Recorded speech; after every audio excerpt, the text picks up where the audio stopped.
ba mabubuking kung nangangaliwa na si Mister? Isinare yan ng mga gumaganap sa The Originals. Nagbabalik si Katatibayan. Sobrang thankful Walang sikretong hindi nabubunyag, lalo na kung ito'y ukol sa panluloko o pangangaliwa ng mister sa kanyang misis. Sa afternoon prime series na The Originals, hindi raw habang buhay, mabait at mainhin si Josie, ang karakter ni Cannes Film Festival Best Actress Jacqueline Jose. Dahil sa mga susunod na tagpo, hindi nakukonsintihin ni Josie ang kabit ng kanyang mister. Mahuhuli niya. Kasi ilang linggo na rin naman siyang naloloko. Siguro about time. Asahan daw ang mapait na kapalaran ni Yvette o Katrina Halili na hindi lang sa bunot at tadyak ang aabutin kay Josie. Ano kaya ang feeling masampal ng isang Cannes Film Festival Best Actress?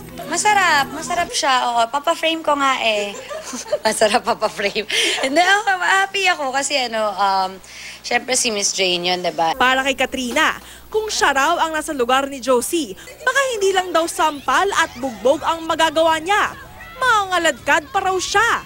Ayon sa cast, marami eksena na pwede na makarelate ang mga taga-subaybay nila. Nagbahagi sila ng mga senyales kung paano malalaman kung nagtataksil na sa iyo ang iyong kabiyak. Bawa may tatawag, magko-code yan ng lalaki name. Sasabihin ko, si paring Jason, tumatawag na naman, ayoko sagutin yan.